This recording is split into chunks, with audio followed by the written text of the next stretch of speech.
दोस्तों, क्या लोकतंत्र में लोगों की आवाज दबाना, मीडिया को सेंसर करना, चुनाव में इलेक्शंस में बेईमानी कराना, धांधली कराना, क्या ये सारे खेल किसी भी प्रधानमंत्री का तख्ता पलट सकते हैं? और शेख हसीना ने बांग्लादेश में वो सब कुछ किया जो एक तानाशाह करता है। और शायद इसी वजह से उन्हें अपना महल, अपना शहर, अपना वतन छोड़ना पड़ गया, भागना पड़ गया उनको अपने घर से। और एक अगर बड़ी बात कहूं और सच्ची बात करूं तो हकीकत यह है कि आज भूकंप ढाका में आया था, पर दोस्तों हिल गया दिल्ली दरबार, दिल्ली हिल गई।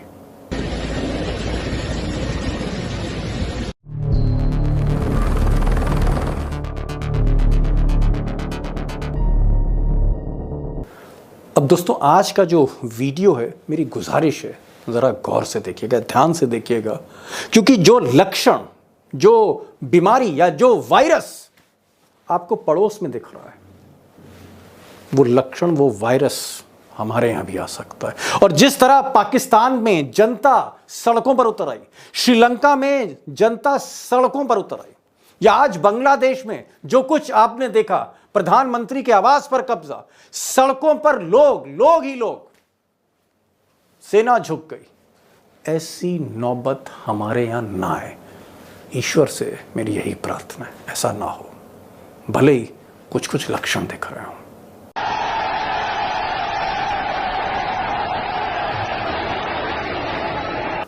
अब दोस्तों, शेख हसीना बांग्लादेश की जो प्रधानमंत्री हैं, उनको आज इस्तीफा क्यों देना पड़ा, अपना महल क्यों छोड़ना पड़ा, हेलीकॉप्टर से भागना क्यों पड़ा, फिर हिंदुस्तान पे लैंड करके विदेश क्यों जाना पड़ा, ये नौबत उनके साथ क्यों आई, तख्ता क्यों पलट गया? अब ये कहानी में कई पेच हैं, आगे एक्सपर्ट से बहुत कुछ डिस्कस करूंगा कि हिंदुस्तान पर इसका असर क्या होगा। दिल्ली दरबार को झटका क्यों लग गया? मोदी जी को भी झटका लगा है, अजीत डोभाल जो राष्ट्रीय सुरक्षा सलाहकार हैं प्रधानमंत्री, झटका उनको भी लगा है, झटका बहुतों को लगा, झटका देश को लगा है। मैं उस पर आऊंगा, लेकिन ये जो तख्ता पलटा है, इसके चार प्रमुख कारण हैं, बाकी चीज आगे डिस्कस करूंगा। चार प्रमुख कारण नंबर 1, शेख हसीना ने बार बार वहां के जो चुनाव का सिस्टम था, जो इलेक्शन सिस्टम था, उसी को अपने हाथ में ले लिया। लगातार बेईमानी कराई, इलेक्शन मैनेज किए, रिग किए, और मीडिया को खरीद कर, चाहे वो अखबार हो चाहे चैनल हो, उनको खरीद कर सेंसर करके चुनाव की गड़बड़ियों की खबरें बाहर नहीं आने दी। लेकिन लगातार वो चुनाव मैनेज कर रही थी और जीत रही थी। दूसरा बड़ा पॉइंट, विपक्षी नेताओं को उन्होंने कहीं का नहीं छोड़ा, जिसको चाहा गिरफ्तार किया, छापे मारे, करप्शन के केसेस में डाला, और जो भी इंटेलेक्चुअल्स थे बांग्लादेश में, एक एक करके उनको देश छोड़ना पड़ा, भले उनके पास नोबेल अवार्ड क्यों ना हो। तो कहीं ना कहीं विपक्षी नेताओं पर छापेमारी की, जेल में डाल दिया। तीसरा, आंख बंद कर ली बढ़ती बेरोजगारी को लेकर, महंगाई को लेकर, और ये जो रिजर्वेशन का मूवमेंट था जिसने उनकी सरकार पलटी, इसके पीछे मूल कारण बढ़ती हुई बेरोजगारी थी, यहां आंखें बंद कर रखी थी। और एक चौथा पॉइंट, पुलिस राज की स्थापना, अब पुलिस स्टेट। अब दोस्तों, ये बात सही है कि पड़ोस में जो कुछ घटता है, दिखता है, उससे हमेशा सबक लेना चाहिए, लेसन्स लेने चाहिए। बांग्लादेश का क्या लेसन है? आज जो कुछ हुआ वहाँ, शेख हसीना जिस तरह भागी महल छोड़कर, क्या भारत में भी अगर लोकतंत्र का गला दबाया जाता है, इलेक्शंस को मैनेज किया जाता है, इलेक्शन कमीशन को अगर दबाव में डाला जाता है, कहीं ना कहीं खेल किया जाता है, मीडिया को सेंसर किया जाता है, या मीडिया को खरीद लिया जाता है, गोद में बैठा लिया जाता है, चैनल्स, अखबार, कुछ भी नेगेटिव छपने नहीं दिया जाता, और अगर बेरोजगारी और गरीबी, उसको एड्रेस नहीं किया जाता है, इस प्रॉब्लम को एड्रेस नहीं किया जाता, सरकार बेपरवाह रहती है बेरोजगारी से, गरीबी से, और उसके उलट अगर 2-3 धन्ना सेठों की जेब में ही सारा पैसा डाला जा रहा है जनता के टैक्स का, और जहां तक विपक्ष की बात है, उनको ईडी और सीबीआई और इनकम टैक्स और छापे, मुकदमे, असली फर्जी, उनसे उनकी घेराबंदी हो, उनको डराया जाए, तो क्या यहां भी ऐसा संकट आ सकता है? ऐसा संकट आ सकता है? बड़ा सवाल है। जल्दी कोई आपको किसी भी डिबेट में, किसी भी चैनल में इस तरह का सवाल करता हुआ कोई नहीं देखेगा। लेकिन आज मेरी कोशिश होगी एक्सपर्ट से बात करूं, और आज एक्सपर्ट्स भी एक से बढ़कर एक। आगे मैं इस पर बात करता हूं, क्या ऐसा संकट, हालांकि ईश्वर से प्रार्थना ऐसा ना हो कभी, कि ऐसा संकट आ सकता है हमारे यहाँ पे। और दोस्तों, एक तीसरा सवाल जो मुझे लगता है वो भी लाजमी सवाल है कि क्या मोदी जी की जो फॉरेन पॉलिसी, जो विदेश नीति है, क्या वो कहीं ना कहीं विफल हो रही है, नाकाम हो रही है? खासकर जो पड़ोसी राज्य, हमारा जो दक्षिण एशिया का जो कुनबा है, जो पड़ोसी हैं, नेबर्स है हमारे, वो चाहे पाकिस्तान हो, चाहे वहां जो भी प्रॉब्लम्स हो टेररिज्म की, उसको हम एड्रेस नहीं कर पाए। श्रीलंका है, क्या कहीं ना कहीं श्रीलंका से जो संबंध हैं, जो पहले थे वैसे नहीं है? क्या बांग्लादेश में जो कुछ अब हुआ है एक चुनौती है? और क्या नेपाल से रिश्ते बहुत सहज हैं वाकई? और क्या ये जो जितने भी पड़ोस के मुल्कों के मैंने नाम लिए, क्या यहां पर चीन कुंडली मारकर बैठा हुआ है? क्या हम आजू बाजू में, देश के ईस्ट में, वेस्ट में, नॉर्थ में, साउथ में, चारों दिशाओं में कहीं ना कहीं हम घिरते चले जा रहे हैं चीन से? क्या वाकई मोदी जी की विदेश नीति फेल हो रही है विश्व गुरु की? अब दोस्तों, आज 3 खास एक्सपर्ट्स हैं, एक से बढ़कर एक है। मैंने आपसे कहा था संदीप मनुधने हैं, और दक्षिण एशिया में यानी भारत और भारत के पड़ोसियों को लेकर जो भी विदेश नीति है बहुत बारीक पैठ रखते हैं और बहुत सहजता से समझाते हैं, अंदर तक जाएंगे इस विषय में, और ये भी बताएंगे कि हमारे हालात कैसे हैं, हमारे यहाँ बेरोज़गारी का आलम क्या है, हमारे यहाँ स्थिति कैसी है, वैसी तो नहीं है जैसा हम देख रहे हैं। तो आज संदीप मनुधने होंगे। मोदी सरकार क्या कर रही है, विदेश मंत्रालय क्या कर रहा है, डोभाल साहब क्या कर रहे हैं, चाणक्य क्या कर रहे हैं, मैं उमाकांत लखेड़ा जो सीनियर जर्नलिस्ट उनसे पूछूंगा। और हमारे साथ आज कलकत्ता से प्रसून आचार्य जी जुड़ेंगे। 35 साल की पत्रकारिता है, बांग्लादेश कई बार जा चुके हैं, बांग्लादेश के प्रधानमंत्री जो भी रहे हों उनसे भी उनके राबका साबका रहा है। बांग्लादेश की प्रॉब्लम क्या है, और क्या ये प्रॉब्लम कम से कम हमारे पूर्वोत्तर को परेशान कर सकती, कितना बड़ा चैलेंज है, वो मैं प्रसून जी से पूछूंगा। तीनों खास मेहमान हैं, और बहुत से सवाल जो मैंने इस वीडियो में अब तक उठाए हैं उन सब के जवाब ईमानदारी से देने की कोशिश करूँगा। ये जवाब आपको जल्दी आज के दौर में और कहीं नहीं मिलेंगे। मेरा सवाल बड़ा तल्ख है, और मुझे लगा कि ये एक ऐसा फोरम है और आप एक ऐसे एक्सपर्ट हैं जिससे मैं सवाल पूछ सकता हूं। सवाल मेरा ये है कि जिस तरह की एक डिक्टेटर रिजीम ढाका में चल रही थी, और जो हाल आज शेख हसीना का हुआ कि इतने बरसों की प्रधानमंत्री डर के मारे, भय के मारे देश छोड़ना पड़ा, पार्टी छोड़ दी, महल छोड़ दिया, शहर छोड़ दिया, देश छोड़ दिया, वतन छोड़ दिया, सब कुछ छोड़कर इस्तीफा देके वहां से भागी हैं। ये भारत के लिए क्या सबक है? भारत के लिए क्या सबक है? भारत की जो इस वक्त राजनीति चल रही है, यहां भी लाठी का जोर है, ये क्या इंडिकेशन है? सवाल बड़ा मेरा क्रूड है, लेकिन मेरे मन में था तो मैंने कहा संदीप जी से पूछता हूं, भारत के लिए क्या सबक है? आपका सवाल अचूक है, और मैं एकदम अचूक जवाब दूंगा आपके दर्शकों के लिए। भारत के लिए सबक यह है कि हमें 1 बार नहीं, 10 बार नहीं, 100 बार पंडित जवाहरलाल नेहरू को सैल्यूट करना चाहिए कि उन्होंने एक ऐसे लोकतंत्र की जड़ें भारत में बनाई कि कितने भी थपेड़े भारत में खाए, लोकतंत्र पूरी ताकत से भारत में खड़ा है, जबकि दक्षिण एशिया में सब तरफ लोकतंत्र ढह गया है। तो वो नादान लोग जो पंडित जवाहरलाल नेहरू को सुबह से शाम गालियां देते रहते हैं, उन्हें बहुत केयरफुली खुद के स्टैंड को असेस करके ये ध्यान रखना चाहिए कि अगर नेहरू जी ने लोकतंत्र की जड़ें इतनी गहरी नहीं बनाई होती सिविल मिलिट्री डिसोसिएशन इतना स्ट्रांग नहीं करवाया होता, संस्थान इतने बढ़िया नहीं बनाए होते, भारत का लोकतंत्र कब का ढह गया होता। I salute Pandit Nehru 1000 times. क्या क्या क्या एक सप्लीमेंट्री क्वेश्चन, क्या अगर लोकतंत्र को दबाया जाए, मीडिया को सेंसर किया जाए, लोगों को बोलने ना दिया जाए, तो कोई भी देश चाहे जितना बड़ा हो, बांग्लादेश जैसी स्थिति हो सकती है? देखिए, छोटे देशों में क्रांति के बाद तानाशाहों का भाग जाना आम बात है या मारा जाना आम बात है। भारत में मेरा यह अनुमान है, आप मुझसे डिसएग्री कर सकता है कोई भी, भारत में ये नहीं होगा। मैं आपको कारण बताता हूं उसका क्या है। भारत ऐसा देश है जहां हर 5 साल में चुनाव हो रहे हैं और कोई कितना भी बड़ा विश्व गुरु बन जाए वो भी हार सकता है। 2024 में हमने ये देख लिया। ये वो सेफ्टी वॉल्व है भारत का, जो भारत में कभी खूनी क्रांति नहीं होने देगा।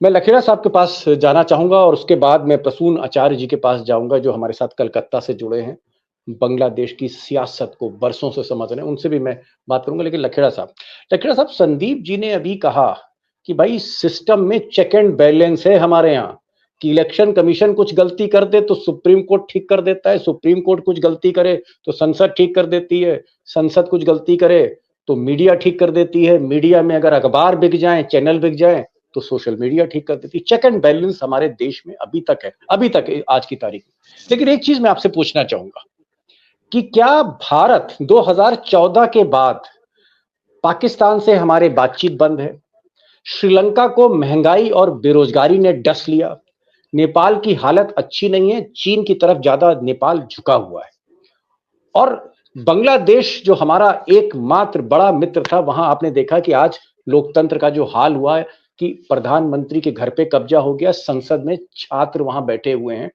संसद में भी कब्जा है पब्लिक का, और प्राइम मिनिस्टर हाउस में भी कब्जा है, और सेक्रेटेरिएट में भी कब्जा है। क्या भारत की जो फॉरेन पॉलिसी ना, बांग्लादेश, हमारे जितने पड़ोसी, बांग्लादेश, श्रीलंका, पाकिस्तान, नेपाल, क्या हम एक मुसीबत भरे पड़ोसियों से घिरे हुए हैं? क्या सार्क जैसा, जो हमने एक सार्क का सपना देखा था कि सारे दक्षिण भारत को एक करेंगे और भारत आगे लीड करेगा, वो सार्क कहां चला गया साहब? वो जो सार्क के अधिवेशन सम्मेलन हुआ करते थे, क्या आप मानते हैं कि फॉरेन पॉलिसी का मतलब सिर्फ पुतिन है और बाइडेन है इस वक्त? देखिए, जो घटनाक्रम ढाका में हुआ और बांग्लादेश के दूसरे शहरों में हुआ, वो हम ऊपरी तौर पर ये कह सकते हैं कि ये बांग्लादेश का आंतरिक मामला है।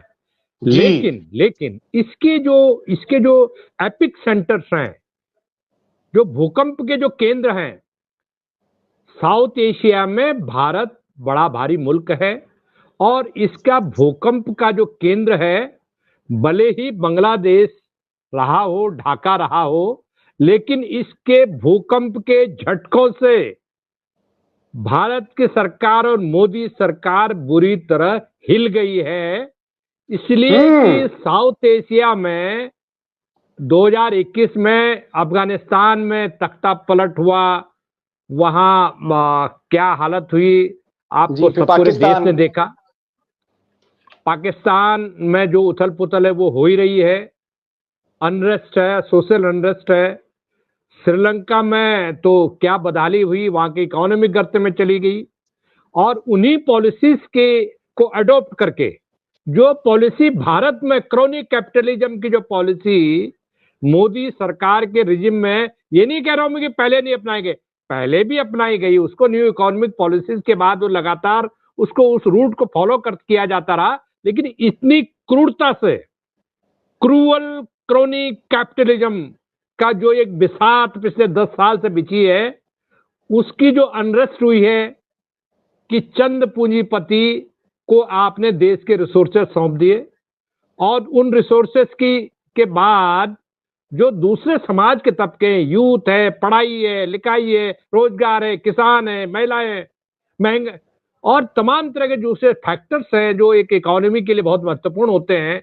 आपका एक्सपोर्ट इंपोर्ट, जी, आपको सकल घरेलू उत्पाद, जी आप जी बैलेंस, चेक एंड बैलेंस पूरे सिस्टम में करना, मैं ये अलग थ्योरी है, इस पर कभी और चर्चा करेंगे। लेकिन जी भारत के लिए बहुत बड़ा झटका है। जैसे जैसे कि चाहे वो फेक खबरें हो, ये कहा जा रहा था कि 1 करोड़ हिंदू आबादी अगर शिफ्ट करेगी बांग्लादेश में तो पूरा सामाजिक ताना बाना पश्चिम बंगाल का खराब हो जाएगा, एकदम उलट पुलट जाएगा। और इतनी बड़ी जी आबादी को हम लोग कहां से खाना खिलाएंगे? उन जी शरणार्थियों को, अगर बांग्लादेश से शरणार्थी भारत आते हैं तो हमारे देश के लिए बहुत बड़ी मुसीबत पैदा हो जाएगी। और जी, बड़ी बात आपने कही कि जो माइनॉरिटीज है, कि माइनॉरिटीज वहां पर काफी हैं, बांग्लादेश में हिंदू काफी संख्या में हैं, और मोदी सरकार कैसे इंश्योर करेगी? शेख हसीना अब नहीं है, जो हमारी आप कह सकते हैं मित्र प्रधानमंत्री थी, कैसे इसको इंश्योर करेंगे, ये भी बहुत बड़ा चैलेंज है। मैं प्रसूनदा आपके पास आ रहा हूँ, आप इस वक्त कलकत्ता में एक नया डिबेट हो रहा है। ममता बनर्जी कह रही हैं कि भाई किसी तरह से सांप्रदायिक सौहार्द बनाए रहिए, शांति रखिए, और बीजेपी के लोग कह रहे हैं कि साहब वहां हिंदुओं के जो है घर जलाए जा रहे हैं, ये हो रहा है वो हो रहा है, इस तरह की बातें हो रही। क्या आपको लगता है कि थोड़ा सा माहौल टेंस है, और इस वक्त सरकार की प्रायोरिटी क्या होनी चाहिए? सबसे पहले बांग्लादेश को शांत करें, माइनॉरिटीज को बचाएं, क्या करें? और क्या वहां की आर्मी हमारी बात मानेगी? प्रसून जी, आप तो बांग्लादेश देखिए कई बार हो ही आए हो, देखिए इसलिए मैं देखिए देखिए ऐसा है। आज हसीना का पूरा डिक्टेटरशिप चल रहा था। चुनाव में वो 95% 97% वोट मिलकर जीता था, सब सही है।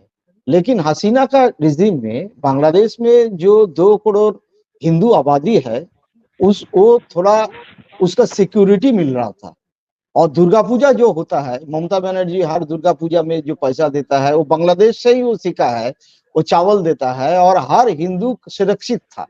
तो इसी का चलते अभी जो जिसको सेना प्रधान जो है उसका चीफ ऑफ आर्मी स्टाफ, जिन 3 पार्टी को बुलाया था, एक तो जमात का जो चीफ है उसको बुलाया था, एक बीएनपी का चीफ को बुलाया था, और एक इरशाद का जातीय पार्टी का चीफ को बुलाया था। उसमें ना आवामी लीग को बुलाया था, ना कम्युनिस्ट वाले जो है वर्कर्स पार्टी और लेफ्टिस्ट को बुलाया था। तो निश्चित रूप से जमात जो है उसका हाथ में पावर चला जाएगा।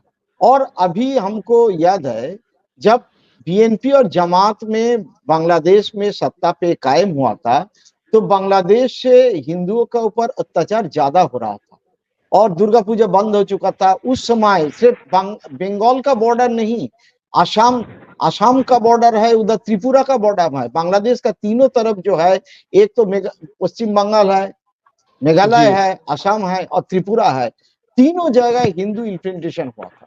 और सिर्फ हिंदू ही नहीं, मुसलमान इन्फिल्ट्रेशन भी हुआ था। आज जो मोदी का सरकार का सबसे माइनस पॉइंट है, जो बांग्लादेश को अनरेस्ट चल रहा था, देखिए एक कोटा का तो ये बहाना है। ये निश्चित रूप से देश में जो अनरेस्ट है, जो अनडेमोक्रेटिक तरीका से चल रहा था हसीना सरकार, उसका खिलाफ लोगों का, उसका खिलाफ स्टूडेंट का, उसका खिलाफ इंटेलेक्चुअल का जो क्रोध है, नहीं जमात जो है उसका साथ बीएनपी सब मिला के जो एंटी इंडियन फोर्स है। और मैं देख चुका था, रेगुलर हम वीडियो देखता था, उसको कहते थे तुम्हारा हसीना तुम्हारा नानिहाल जाओ, भारत में भागो, भारत में भागो।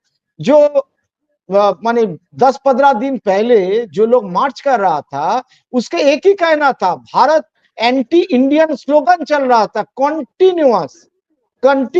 समझ गए। तो हम वो जो आप ये कहना चाह रहे, प्रसूनदा आप ये कहना चाह रहे हैं शेख हसीना जो कहीं ना कहीं कांग्रेस ने, इंदिरा गांधी ने जहां उनके पिताजी को इस्टेब्लिश किया, फिर शेख हसीना जो है वो हिंदुस्तान आती रही, कांग्रेस ने बड़ी मेहनत करी कि भाई अपने मन माफिक एक वहां पर रिजीम होनी चाहिए जिससे भारत और बांग्लादेश के संबंध सुधरे। मोदी के रहते हुए वो शेख हसीना की गद्दी भी गई, वहां पर उनकी पार्टी भी चली गई, और एंटी इंडियन फोर्सेस जो हैं वो सक्रिय हुई हैं। तो एक बहुत बड़ा आप चैलेंज बता रहे हैं। ये चैलेंज गृह मंत्री के लिए भी है, रक्षा मंत्री के लिए भी है, अजीत डोभाल के लिए भी है, राष्ट्रीय सुरक्षा सलाहकार के लिए, और मोदी के लिए तो है ही। और कहीं ना कहीं आप इसे फेलियर बता रहे हैं कि भाई किस तरह से अब सेना से कह के जो माइनॉरिटीज है उनको कैसे वहां पर बचाया जाएगा। बहुत बड़ा आपने सवाल कर दिया। लेकिन मैं संदीप जी पे आ रहा हूं। संदीप जी, आपको क्या लगता है कि अगर हमारे इतने स्टेक्स थे, शेख हसीना पे इतने स्टेक्स थे, शेख हसीना हर तीसरे महीने दिल्ली आ रही थी, तो भाई हमने शेख हसीना से दोस्ती इसलिए थोड़ी ना करी थी कि अडानी साहब का वहां पर बिजनेस करिए।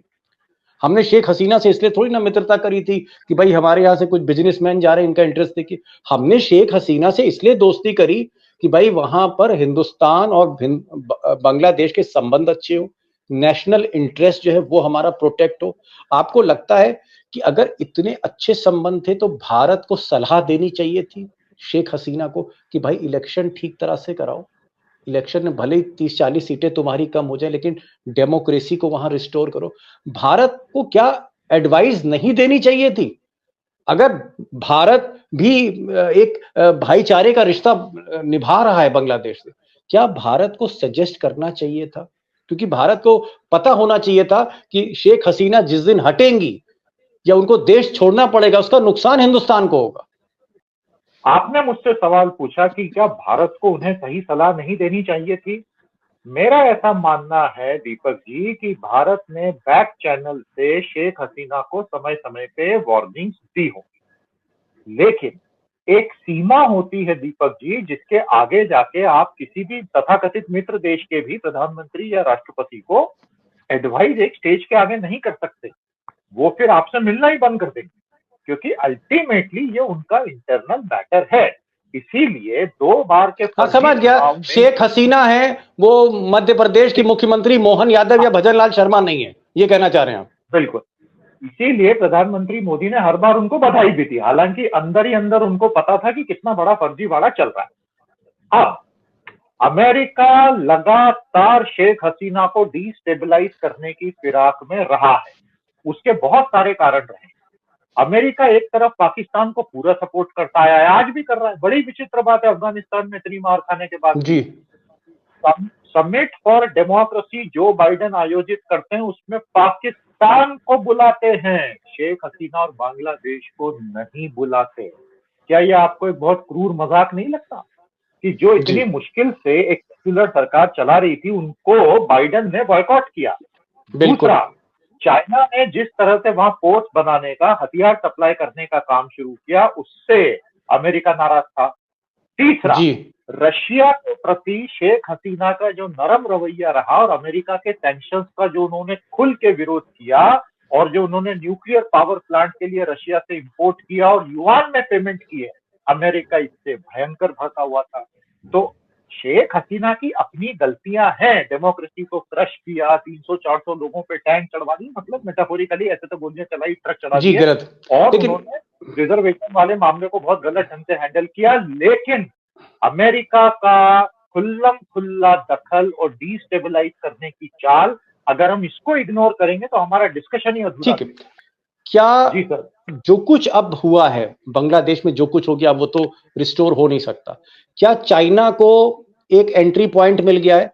क्योंकि अगर जमात की सरकार आती है, खालिदा जिया की सरकार आती है, उनके बेटे अगर हुकूमत में आते हैं, क्या आपको लगता है कि आर्मी, जमात और बीएनपी ये मिलकर प्रो चाइना अप्रोच रहेगी? और अगर चाइना घुसेगा, वैसे ही घुसा हुआ है बांग्लादेश में, क्या चाइना का प्रभाव बढ़ेगा? यानी चाइना पाकिस्तान में भी, चाइना नेपाल में भी, चाइना श्रीलंका में भी, चाइना बांग्लादेश में भी, चाइना हमारी सीमा में भी।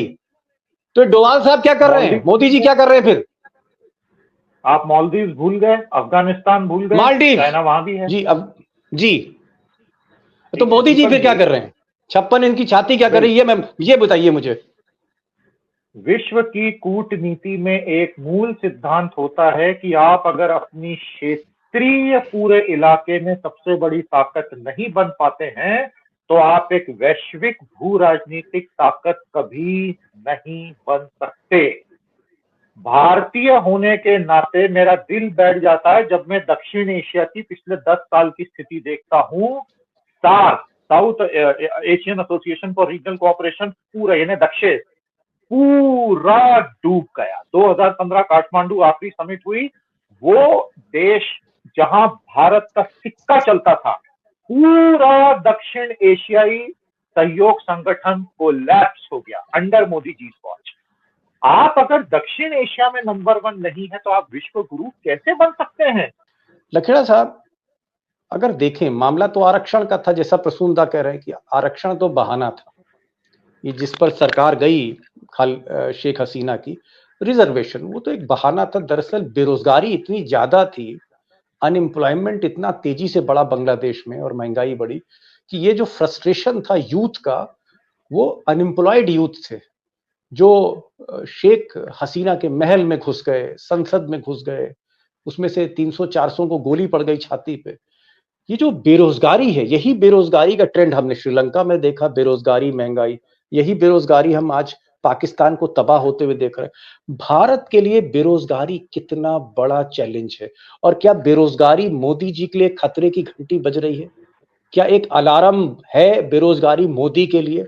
और ये जो आपने अभी चुनाव का जो नतीजा देखा 240, इसके पीछे यूथ भी एक फोर्स थी। बेरोजगारी कितना बड़ा चैलेंज है इंडिया के लिए आज की तारीख में? ये चैलेंज नहीं, ये बेरोजगारी का डंका बज रहा है, पिछले कई सालों से बज रहा है।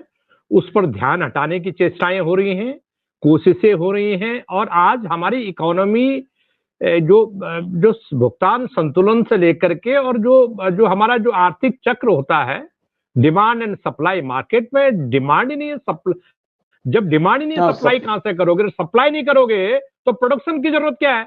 और प्रोडक्शन नहीं करोगे तो आपके मजदूर को मजदूरी कहां से मिलेगी, फैक्ट्री कैसे चलेंगी, और रॉ मटेरियल का इस्तेमाल कैसे होगा? ये आर्थिक चक्र होता है किसी भी इकोनॉमी के लिए।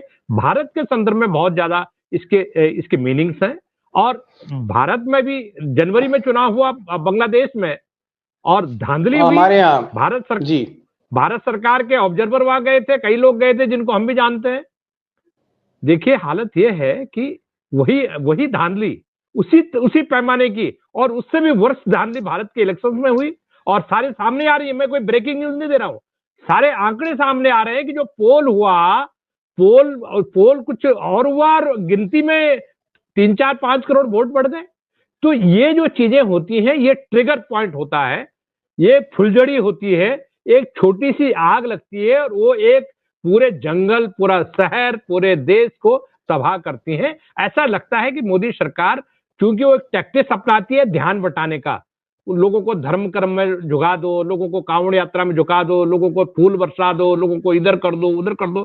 जो देश के बुनियादी फंडामेंटल क्वेश्चंस है, अगर आप उनको नहीं एड्रेस करोगे, अगर आप उनको नहीं सुलझाएंगे, लोगों के रोजी रोटी, रोजगार और जिंदा रहने के जो बुनियादी सिद्धांत हैं, उसूल है, अगर आप उस पर काम नहीं करोगे, तो आप आज नहीं तो कल, मैं नहीं कह रहा हूं, मैं कामना करता हूं ऐसा ना हो, हमारे मुल्क में ऐसा कभी नहीं हुआ कि मैसिव लेवल पर इस तरह से हो। मैं ऐसे कामना करता हूं कि हमारा देश शांति में रहे। प्रसून जी, एक छोटा सा सवाल, आखिरी अंतिम सवाल है, समय हो रहा है। अब देखिए, शेख हसीना तो चली गई, अब वो अपने कर्मों से गई, जिससे गई, सबने समझाने की कोशिश करी। संदीप जी ने कहा भाई भारत के जो फॉरेन ऑफिसर्स हैं उन्होंने समझाने की कोशिश करी, और भी लोगों ने, खैर वो समझी नहीं। अब शेख हसीना तो चली गई, कुर्सी गई, अब वहां पर जमात और खालिदा जिया के बच्चे बैठेंगे वहां पर, और आप कह रहे हैं वो एंटी इंडियन है, फोर्सेस हैं। क्या अब नई जो सत्ता है ये चैलेंज है इंडिया के लिए? चैलेंज है ये? देखिए जब से हसीना आई थी, चाहे आसाम का अरविंद राजखोआ हो, वो भी सरेंडर कर गया। मणिपुर का जो इन्फिल्ट्रेटर है, वो जो सेपरेटिस्ट कहते हैं, वो सरेंडर कर गया। तो एक्चुअली ये लोग चट्टग्राम बॉर्डर क्रॉस करके बांग्लादेश में बहुत शेल्टर बनाए हुए थे, और ISIS जो है उसका जो वेस्ट बंगाल में जो उसका जो छोटा छोटा ऑपरेशन है, उसका जो लोग है, वो भी पहले से कम हो गया था। तो पूरा जो अगर सत्ता चेंज हो जाएगा, और आपको ये मानना पड़ेगा, जे हसीना पिछले महीने आए थे दिल्ली, और दिल्ली मीटिंग करने के बाद चाइना गया था। चाइना पूरा कंक्लूड नहीं करके वो देश में भागा, कुछ हुआ होगा चाइना का साथ उसका डिस्प्यूट, और 1 महीना का अंदर उसका सरकार जो है अभी चला गया। तो अभी जो अनरेस्ट, जो रेस्ट, माने मोटा मोटी जो टेररिस्ट ग्रुप जो है, चाहे मणिपुर में हो, चाहे मिजोरम में हो, चाहे नागालैंड में हो, चाहे मेघालय में और असम में, बंगाल तो छोड़िए, वहां जो है वो माने मुसलमान जिहादी ग्रुप का कुछ स्लीपिंग सेल रहते हैं, बांग्लादेश में ट्रेनिंग करता है, फिर बंगाल में आता है। बाकी जो है फिर अनरेस्ट शुरू हो जाएगा, क्योंकि हसीना शेल्टर देने के लिए इस सब टेररिस्ट ग्रुप को बंद कर दिया था, वो नहीं दे रहा था। एक तो प्रणब मुखर्जी का टाइम से ही बंद हो गया था, और मोदी का जमाना में भी बंद हो चुका था। तो एक नॉर्थ ईस्ट का जो नागालैंड छोड़ के बाकी जगह मोटा मोटी शांति आया था। मणिपुर में जो चल रहा है तो वो इंटरनल फाइट दोनों जो माने नहीं, मेरा सवाल दादा, मैं 2 लाइन में जा रहा हूं जवाब, कि क्या शेख हसीना के जाने के बाद अब जो भी सरकार वहां आएगी, अंतरिम सरकार आएगी, जो भी आएगी, आपने कहा कि वो भारत की बहुत हमदर्द और दोस्त नहीं होगी जैसे शेख हसीना थी। इसका चैलेंज कितना बड़ा है भारत के लिए? अब क्या चैलेंज है हमारे लिए? एक तो नंबर 1 नॉर्थ ईस्ट अनरेस्ट फिर शुरू हो जाएगा, और पूरा की पूरा नॉर्थ ईस्ट, और जो आईएसआई के जो स्लीपिंग सेल है, क्योंकि मुस्लिम जो टेररिस्ट ग्रुप है उसको भी घुसाने के लिए असम और बंगाल में वो शुरू हो जाएगा। तो अजीत डोभाल का जो कार्यक्रम था, इतना दिन से सुन रहा था, वो एकदम ध्वस्त हो गया। ये हसीना सरकार वो अपना देश में वो ऑटोक्रेट था, लेकिन उसमें भारत में शांति था। अभी जो सरकार आएगा पूरा इंडिया में, पूरा ईस्टर्न इंडिया में अनरेस्ट शुरू हो जाएगा। कई तरीका ग्रुप काम करेगा और उसका पीछे अमेरिका हो चाइना हो, वही सब टेररिस्ट ग्रुप को फंडिंग करना शुरू कर देगा। बिल्कुल बिल्कुल, आप कह रहे हैं कि एक बड़ा चैलेंज है। लेकिन आज के पैनलिस्ट ने जो बात करी, मुझे लगता है संदीप जी ने कहा कि भाई फॉरेन पॉलिसी, खासकर जो पड़ोसियों के साथ हमारी नीति रही है, वो एक तरह का फेलियर रहा पिछले 10 सालों में जो हम देख रहे हैं। चाहे वो सार्क समिट हो, चाहे वो बांग्लादेश से अब रिश्ते हों, या फिर पाकिस्तान से कोई बातचीत शुरू नहीं, नेपाल से भी बहुत गोल्डन रिलेशनशिप का दौर नहीं कह सकते, श्रीलंका की भी हालत खराब है। तो चैलेंजेस बहुत हैं पड़ोस में हमारे साथ। सिर्फ पुतिन की दोस्ती से काम नहीं होगा, बाइडेन की दोस्ती से काम नहीं होगा। और एक चीज जो लखेड़ा साहब ने कही कि सबसे बड़ा चैलेंज बेरोजगारी है, और बेरोजगारी का सामना करना पड़ेगा मोदी को, क्योंकि बेरोजगारी और महंगाई से पाकिस्तान नहीं लड़ पाया, श्रीलंका नहीं लड़ पाया, बांग्लादेश नहीं लड़ पा रहा। हालांकि ये छोटे देश हैं, इनकी भारत से तुलना नहीं हो सकती, लेकिन मुद्दे जो हैं वो महंगाई और बेरोजगारी के लिए वो एक चैलेंज बन जाते हैं। तो मोदी जी को अडानी अंबानी छोड़कर ये जो बेरोजगारी है, इसको सच का सामना इससे करना पड़ेगा। और एक जो दादा ने कहा कि अब चैलेंज की एक शुरुआत हो गई है, क्योंकि नॉर्थ ईस्ट जो हमारा पूर्वोत्तर है, जहां बहुत से इंसर्जेंट्स और टेररिस्ट ग्रुप्स हैं, इनको फिर से प्रशय मिल सकता है, इनको फिर से शेल्टर मिल सकता है बांग्लादेश में। चाइना वहां घुसेगा, आईएसआई वहां घुसेगी। कुल मिलाकर मोदी जी का ये जो फ्रंट था, उनके फॉरेन अफेयर्स जो भी देख रहे थे, उसको हमें एक फेलियर मानना ही पड़ेगा, और भारत के लिए एक बड़ा challenge, it's a big challenge for India. Lakhera साहब आप आए, संदीप जी आप आए, आपने रोशनी डाली। प्रसून जी आप कई बार बांग्लादेश गए, और आप कलकत्ता से 35 साल से रिपोर्टिंग कर रहे हैं, और बहुत अच्छी हिंदी बोली आपने, मुझे उम्मीद नहीं थी, लेकिन आपने सब समझाया हिंदी में। हमें तो लग रहा था सोनार बांग्ला वाली बातें होंगी। तो थैंक यू सो मच, बहुत अच्छा बोले आप। लास्ट अंतिम शब्द कहते हैं, बांग्लादेश में जो मुजीबुर रहमान का जो धानमंडी का जो अपना घर है, जहाँ उसका गोली मारा था, वो हम आज तक उस घर को कोई नहीं टच किया है। जितना भी अनरेस्ट हो, मैं भी जाकर के देखा, हर जगह में दीवार में गोली का और उसका ब्लड का स्टेन है, लेकिन आज उस घर का भी वेंडलाइज हुआ था। तो आप समझ सकते हैं फोर्स उसका पीछे है। मतलब शहादत का जो सबसे बड़ा प्रतीक था, उसको भी आज वहां पब्लिक ने नहीं छोड़ा। बहरहाल गुस्सा जब उभरता है, फूटता है जनता का, तो ऐसे ही होता है। सल्तनत जो है वो बह जाती हैं इसी जनता के रौ में। महल छोड़ना पड़ता है बादशाह को, मुल्क छोड़ना पड़ता है, और इसी तरह से तख्ता पलट होता है, ये देखा है। भारत को इससे सबक लेना चाहिए। लखेड़ा साहब बहुत बहुत शुक्रिया आप आए। प्रसून जी आपका बहुत शुक्रिया। संदीप सर आप आए और आपने बहुत अच्छी तरह से रोशनी डाली। Thank you all my 3 guest today, दोस्तों की तरफ से एक नए टॉपिक पे नई रोशनी। Thank you so much sir for joining.